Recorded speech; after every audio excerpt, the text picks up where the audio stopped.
नमस्कार दोस्तों, मेरा नाम है राजके वर्मा और आप देख रहे हैं रिपोर्टर जी। अगर आपने रिपोर्टर जी चैनल को अभी तक सब्सक्राइब नहीं किया तो सबसे पहले चैनल को सब्सक्राइब जरूर करें, लाइक और कमेंट्स करना बिल्कुल ना भूलें।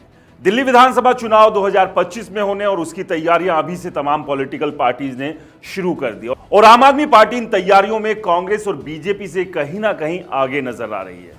अरविंद केजरीवाल ने खुद ही मोर्चा संभाला और लगातार लोगों के बीच जा रहे हैं। कोशिश यही है कि 2013, 2015 और 2020 में जिस तरह का प्रदर्शन आम आदमी पार्टी ने किया था उसे 2025 के विधानसभा चुनाव में भी वो दोहराने में कामयाब रहे। लेकिन क्या 2025 के विधानसभा चुनाव आम आदमी पार्टी और अरविंद केजरीवाल के लिए आसान रहने वाले हैं? इस बार कौन सी ऐसी अड़चनें हैं जो आम आदमी पार्टी की राह में मुश्किलें पैदा कर सकती है? क्योंकि आम आदमी पार्टी किसी भी हाल में दिल्ली को हारना नहीं चाहेगी, क्योंकि अगर आम आदमी पार्टी इस बार दिल्ली को हार जाती है तो आप समझिए कि अरविंद केजरीवाल का प्रधानमंत्री बनने का सपना पूरी तरह से टूट जाएगा। इस सब के बीच लगातार इस बात को लेकर भी चर्चाएं हो रही है कि क्या कांग्रेस और आम आदमी पार्टी दिल्ली में गठबंधन कर सकते हैं, क्योंकि लोकसभा चुनाव में देखा गया कि आम आदमी पार्टी ने इंडिया गठबंधन में रहते हुए कांग्रेस के साथ कई स्टेट में गठबंधन में चुनाव लड़े हैं। लेकिन क्या दिल्ली में भी अरविंद केजरीवाल और आम आदमी पार्टी कांग्रेस के साथ चुनाव लड़ने के बारे में सोच सकती है? और जिस तरह से आम आदमी पार्टी का उदय हुआ था और आम आदमी पार्टी आगे बढ़ी, किसको सबसे ज्यादा नुकसान आम आदमी पार्टी ने पहुंचाया, कांग्रेस को या फिर बीजेपी को? तमाम उन आंकड़ों पर आज नजर डालेंगे कि 2013 में जब आम आदमी पार्टी पॉलिटिक्स में आई थी और चुनाव लड़ा था, तब से लेकर अब तक का प्रदर्शन दिल्ली में आम आदमी पार्टी का कैसा रहा है और 2025 आम आदमी पार्टी के लिए किस तरह से घट सकते हैं। और वहीं अगर कांग्रेस पूरे दमखम के साथ 2025 के दिल्ली के विधानसभा चुनाव को लड़ती है तो सबसे ज्यादा नुकसान वो किसे पहुंचाएगी, बीजेपी को या आम आदमी पार्टी को? क्योंकि ये भी चर्चाएं हैं कि इस बार अगर कांग्रेस ने ढंग से चुनाव लड़ा और अकेले अपने दम पर वो चुनाव लड़ती है तो इसका खामियाजा आम आदमी पार्टी को ज्यादा भुगतना पड़ सकता है। यानी कि कहीं ना कहीं चाहते ना चाहते कांग्रेस 2025 विधानसभा चुनाव में बीजेपी का साथ दे सकती है।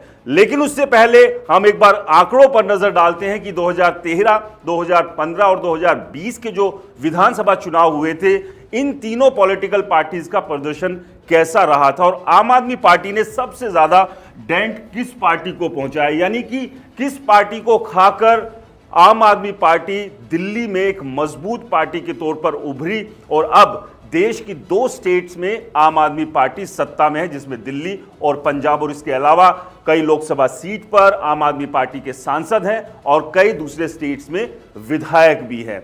लेकिन दिल्ली का रण इस बार आसान नहीं होगा, ना आम आदमी पार्टी के लिए, ना बीजेपी के लिए, ना कांग्रेस के लिए। लेकिन जो ये 3 अलग अलग विधानसभा चुनाव हुए थे, इसमें कुछ ऐसे आंकड़े हैं जो काफी चौंकाने वाले हैं, खास तौर से जो कि आम आदमी पार्टी की सरदर्दी 2025 के विधानसभा चुनाव में बढ़ा सकते हैं बीजेपी के लिहाज से। क्योंकि बीजेपी का इन तीनों चुनाव में प्रदर्शन कैसा रहा है, इस पर गौर करना बेहद जरूरी है, क्योंकि बीजेपी को अरविंद केजरीवाल 2025 के विधानसभा चुनाव में किसी भी लिहाज से हल्के में नहीं ले सकते। अगर जरा सी भी उन्होंने चूक की तो दिल्ली उनके हाथ से निकल सकती है। तो सबसे पहले बात करेंगे 2013 के विधानसभा चुनाव की, क्योंकि इन तीनों चुनाव का जिक्र करना इसलिए भी बेहद जरूरी हो जाता है क्योंकि 2013 में ही आम आदमी पार्टी राजनीति में आई थी और पहली बार चुनाव लड़ा था। तो जब 2013 में आम आदमी पार्टी ने पहली बार चुनाव लड़ा तो उस वक्त कितनी सीटें जीती और क्या प्रतिशत था और किस तरह का प्रदर्शन रहा, तो आपको बता दें 69 सीटों पर आम आदमी पार्टी ने तब चुनाव लड़ा था और 28 सीटों पर चुनाव लड़कर जीतने में कामयाब हुई थी आम आदमी पार्टी। और जो वोट प्रतिशत आम आदमी पार्टी के हिस्से आया था वो था 29.49। इसके बाद बीजेपी की बात करें तो बीजेपी ने 66 सीटों पर चुनाव लड़ा था, 31 सीटों पर चुनाव जीतने में कामयाब हुई थी। 33.07% जो है वो वोट प्रतिशत बीजेपी का रहा था। यानी कि अगर आम आदमी पार्टी और बीजेपी की 2013 की फाइट की बात करें तो यहां बीजेपी आम आदमी पार्टी पर भारी पड़ती नजर आ रही थी। लेकिन अब इसके इतर बात करें कांग्रेस की, तो कांग्रेस ने 70 सीटों पर चुनाव लड़ा था, 8 सीटों पर कांग्रेस सिमट गई थी। शीला दीक्षित मुख्यमंत्री थी उस दौरान और उन्हीं के चेहरे पर यह चुनाव लड़ा गया था, लेकिन बुरी तरह से जो हार कांग्रेस की यहां हुई थी। लेकिन वोट प्रतिशत की बात करें तो वोट प्रतिशत तीनों का के मुकाबले कम जरूर था, लेकिन ठीक ठाक था, यानी कि 24.55% का वोट प्रतिशत कांग्रेस लेने में कामयाब रही थी। लेकिन यहां आप समझिए कि जो 69 सीटों पर आम आदमी पार्टी ने चुनाव लड़कर 28 सीटें जो जीती थी, उसमें सबसे ज्यादा नुकसान कांग्रेस को पहुंचाया था, यानी कि पूरी तरह से कांग्रेस को साफ कर गई थी आम आदमी पार्टी। और यहां पर जो पूरा नंबर शिफ्ट हुआ वो आम आदमी पार्टी के खाते में चला गया था कांग्रेस के। लेकिन बीजेपी यहां पर ठीक ठाक स्थिति में थी, लेकिन अब यहां जो नंबर बने थे, इस नंबर में दिक्कत यह आई थी कि किसी के पास भी बहुमत नहीं था। और ऐसे में आम आदमी पार्टी ने तब कांग्रेस के साथ गठबंधन किया, उस कांग्रेस के साथ जिसके बारे में लगातार अरविंद केजरीवाल अलग अलग मंच पर भ्रष्टाचार से लेकर तमाम आरोप लगाकर राजनीति में आए थे और दिल्ली में पहली बार में यह प्रदर्शन करने में कामयाब रहे थे। और उस दौरान काफी आलोचना भी अरविंद केजरीवाल और आम आदमी पार्टी की हुई थी कि जिसको चोर, उचक्का, भ्रष्टाचारी आम आदमी पार्टी और अरविंद केजरीवाल कह रहे हैं, उन्हीं की गोद में बैठकर पहली बार सरकार आम आदमी पार्टी ने बनाई थी। खैर, इसके बाद ज्यादा समय तक यह गठबंधन नहीं चला और 2015 में फिर से विधानसभा चुनाव हुए। अब यहां पर नतीजे क्या थे? अब यहां 70 सीटों पर जब आम आदमी पार्टी ने फाइट की तो सीधे 28 से 67 सीटों पर आम आदमी पार्टी पहुंच गई थी, यानी कि एक तरफा जीत पूरी तरह से सबको धराशायी आम आदमी पार्टी ने कर दिया था। और वोट प्रतिशत देखिए 54.3%, 29.49 से सीधे 54.3% पर आम आदमी पार्टी यहां पर पहुंच गई थी, यानी कि आधे से ज्यादा आम आदमी पार्टी के हिस्से में वोट यहां पर आए थे, जो वोट डले थे।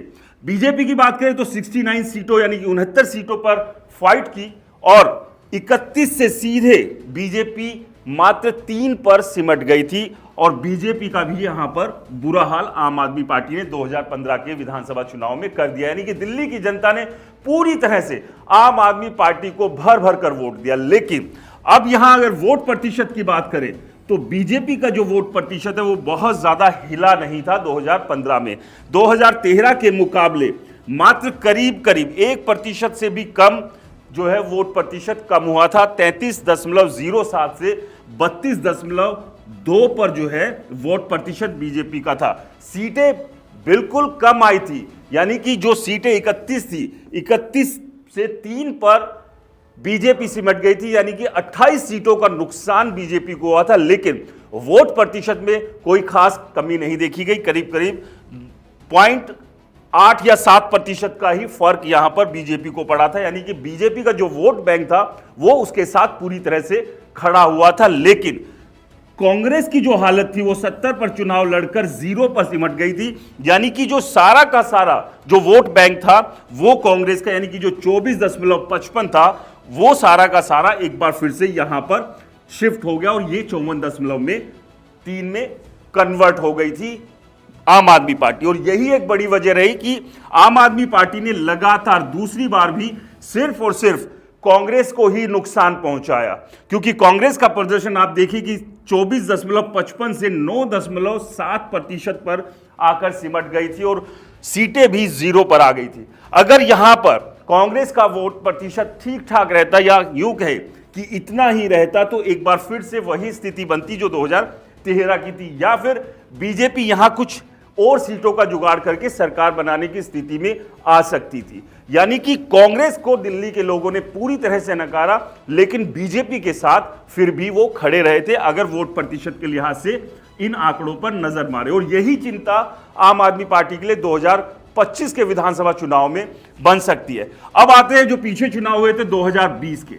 2020 के विधानसभा चुनाव में आम आदमी पार्टी ने एक बार फिर से 70 सीटों पर चुनाव लड़ा था और 70 में से 62 सीटों पर चुनाव जीतने में कामयाब हुई थी। लेकिन अब यहां पर कुछ नंबर कम हुए, 5 सीटों की कमी जो है यहां पर 2015 के मुकाबले 2020 में देखी गई, यानी कि 5 सीटों का नुकसान आम आदमी पार्टी को हुआ था। लेकिन उस सब के बावजूद जो नंबर आम आदमी पार्टी ने लिए थे वो बहुत बड़े नंबर थे और बड़ी आसानी से सरकार बनाने में एक बार फिर से आम आदमी पार्टी कामयाब रही थी।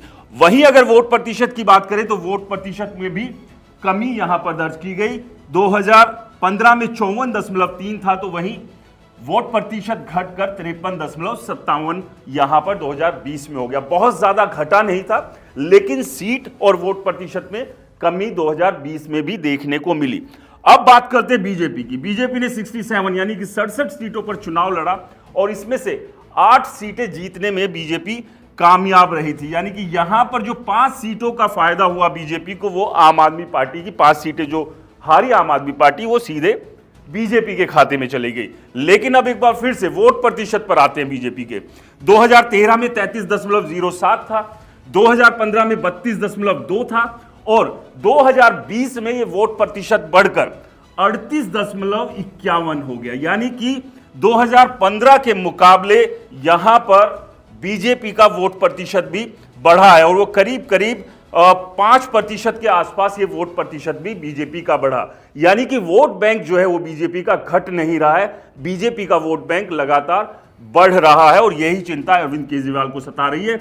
और एक और जो बड़ी चीज देखिए, 2020 में भी कांग्रेस 70 सीटों पर लड़ी, 0 पर सिमट गई और वोट प्रतिशत एक बार फिर घट गया। यानी कि जो वोट प्रतिशत 2013 में 24.55 था, वो 2015 में 9.7 आ गया और 2020 आते आते 4.26 पर यह आकर रुक गया। एक बार फिर से यहां पर कहानी पलट सकती थी अगर कांग्रेस का प्रदर्शन बेहतर हो जाता, लेकिन कांग्रेस ने अपनी गलतियों से इन तीनों चुनाव में कुछ नहीं सीखा और लगातार आम आदमी पार्टी कांग्रेस के वोट बैंक को सीधे सीधे अपने पास शिफ्ट करती चली आई।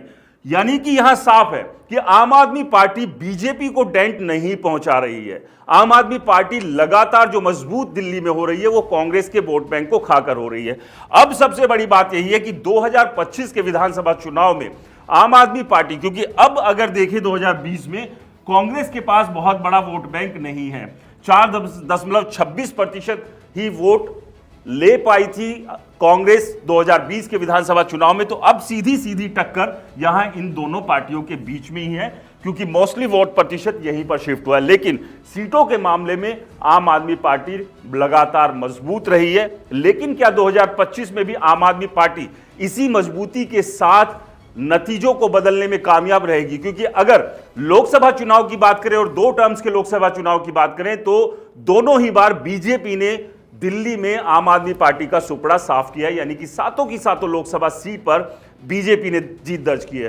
2024 के लोकसभा चुनाव में आम आदमी पार्टी को उम्मीद थी कि कुछ नहीं तो 2 से 3 सीटों पर वो जीत दर्ज करने में कामयाब हो सकती है, लेकिन ऐसा नहीं हुआ और बीजेपी ने एक बार फिर से उलटफेर करते हुए सातों की सातों सीटों पर जीत दर्ज करने में कामयाबी हासिल की है। अब आम आदमी पार्टी के सामने जो बड़ी चुनौतियां हैं, वो बड़ा संकट इनके लिए बन सकती है कि 2013 में जब आम आदमी पार्टी आई थी कांग्रेस के खिलाफ, भ्रष्टाचार और दुनिया भर के और मुद्दे थे, उन्हीं मुद्दों को टारगेट करके आम आदमी पार्टी सत्ता में आई।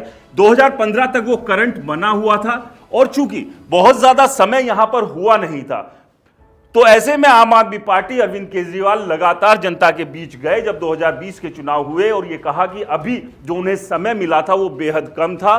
दिल्ली की जनता अगर उन्हें और समय देती है तो जो बाकी काम बच गए उन्हें और बेहतर तरीके से वो कर सकते हैं। और यही वजह थी कि ये 2015 का जो करंट है वो 2020 में भी शिफ्ट हुआ आम आदमी पार्टी के लिए। लेकिन क्या 2025 के विधानसभा चुनाव में ये करंट जो है बरकरार रहेगा?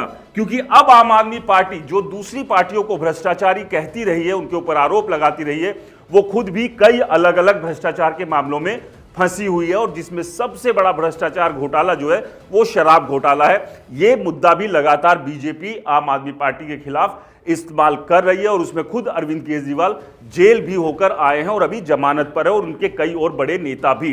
तो भ्रष्टाचार का एक मामला आम आदमी पार्टी के लिए यहां चुनौती बना हुआ है। दिल्ली में इंफ्रास्ट्रक्चर की बात करें, बाकी दूसरे मुद्दों की बात करें, सफाइयों की बात करें, यह भी एक बड़ा गंभीर मुद्दा आम आदमी पार्टी के लिए। यानी कि सीधे सीधे 10 साल की जो एंटी इनकम्बेंसी है, क्या वो आम आदमी पार्टी के लिए बड़ी टेंशन बन सकती है? और इसके अलावा जो बाकी दूसरे वादे अरविंद केजरीवाल ने किए थे, जिसमें यमुना को साफ कर देने का वादा भी था, जिसके लिए उन्होंने शुरुआत में ही कहा था कि जैसे ही वो सत्ता में आएंगे तो यमुना को ऐसा निर्मल कर देंगे कि आप वहां पर अपनी फैमिली के साथ जाकर पिकनिक मना सकेंगे। लेकिन अभी हाल की तस्वीरें भी सामने आई थी कि पूरी की पूरी यमुना जो है वो झाग में तब्दील हो गई थी, क्योंकि उसके अंदर दुनिया भर का प्रदूषण है। तो अभी तक यमुना भी साफ नहीं हो पाई है।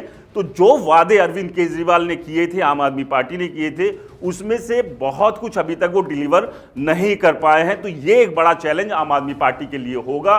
और अगर आम आदमी पार्टी कांग्रेस के साथ गठबंधन कर लेती है तो शायद जो बड़ी चुनौतियां बीजेपी पेश कर सकती है, क्योंकि बीजेपी का जो वोट प्रतिशत है वो तीनों बार में अभी तक कम हुआ नहीं है। और ये अगर इसी तरह से बना रहा तो फिर आप समझिए कि इस वोट प्रतिशत के साथ बीजेपी बड़ी टेंशन, बड़ी टक्कर यहां पर दे सकती है। जिस तरह से हरियाणा और महाराष्ट्र के चुनाव में उलटफेर बीजेपी ने किया है, वही उलटफेर वो दिल्ली में आम आदमी पार्टी के खिलाफ करने की स्थिति में है। और इस बात से इनकार नहीं किया जा सकता, क्योंकि राजनीति और चुनाव में कब समीकरण पलट जाए कुछ भी कहना बड़ा मुश्किल है। लेकिन ऐसा भी नहीं है कि आम आदमी पार्टी बेहद कमजोर है। आम आदमी पार्टी को बड़ी आसानी से बीजेपी चुनौती दे सकती है, क्योंकि आम आदमी पार्टी ने जो मुद्दे उठाए, शिक्षा की बात कर ले, स्वास्थ्य की बात कर ले, फ्री पानी की बात कर ले, फ्री बिजली की बात कर ले, तो ये चीजें आम आदमी पार्टी को फेवर कर सकती है। क्योंकि एक बड़ा वोट बैंक जो कि गरीब तबका है वो आम आदमी पार्टी के साथ इन्हीं चीजों को लेकर साथ में आ सकता है। लेकिन बीजेपी अब लगातार जिस तरह से अपना कैंपेन कर रही है, मुश्किलें अरविंद केजरीवाल और आम आदमी पार्टी के लिए खड़ी वो कर सकती है। आपको क्या लगता है, आम आदमी पार्टी को कांग्रेस के साथ गठबंधन करना चाहिए या नहीं करना चाहिए? और क्या 2025 के विधानसभा चुनाव में बीजेपी आम आदमी पार्टी को हराकर सत्ता में आ सकती है? हमें कमेंट्स कर जरूर बताएं। रिपोर्टर जी चैनल को सब्सक्राइब नहीं किया तो दोस्तों चैनल को सब्सक्राइब करना ना भूलें। नमस्कार।